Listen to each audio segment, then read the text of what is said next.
जनवरी 1946 से लेकर अगस्त 1947 की कहानी।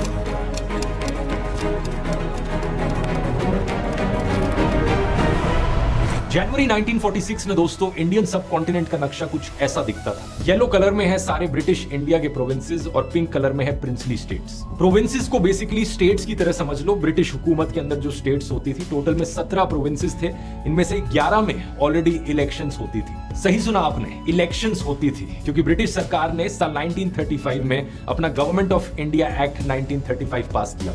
इसके तहत इन प्रोविंसेस को काफी हद तक ऑटोनॉमी दी गई थी और इलेक्टेड लेजिस्लेटर्स और इंडियन मिनिस्टर्स का कॉन्सेप्ट भारत में इंट्रोड्यूस किया गया था। वो अलग बात है कि कई सारे इंपॉर्टेंट सब्जेक्ट्स में पावर ब्रिटिश ने अपने पास ही रखी थी, जैसे कि ब्रिटिश गवर्नर जनरल के पास पावर थी डिफेंस, फॉरेन रिलेशंस और वीटो राइट्स की। लेकिन फिर भी 1935 के बाद इंडियंस को इतनी आजादी दे दी गई थी कि हम खुद के पॉलिटिशियंस इलेक्ट कर सकते और उन पॉलिटिशियंस के पास कुछ हद तक पावर होती। इसलिए साल 1937 में पहली बार प्रोविंशियल इलेक्शंस होती। इन इलेक्शंस में उस वक्त की अलग अलग पॉलिटिकल पार्टीज ने पार्टिसिपेट किया, जैसे कि कांग्रेस पार्टी, मुस्लिम लीग या सिकंदर हयात खान की यूनियनिस्ट पार्टी हो, और बहुत से इंडिपेंडेंट कैंडिडेट्स भी लड़े। इन इलेक्शंस में करीब 3 करोड़ हिंदुस्तानियों ने वोट दिया। हालांकि हर किसी को वोट देने का अधिकार नहीं था। कुछ रिस्ट्रिक्शंस रखी गई थी, जैसे कि आपके पास कुछ प्रॉपर्टी होनी जरूरी है या जमीन होनी जरूरी है। नतीजा यह था कि 11 में से 7 प्रोविंसेस में कांग्रेस पार्टी जीतती है। Bombay, Madras, central provinces, United provinces, north west frontier province, Bihar और उड़ीसा। बाकी प्रोविंसेस में कोलिशन गवर्नमेंट बनती है। पंजाब में यूनियनिस्ट पार्टी पावर में आती है। आसाम में आसाम वैली पार्टी,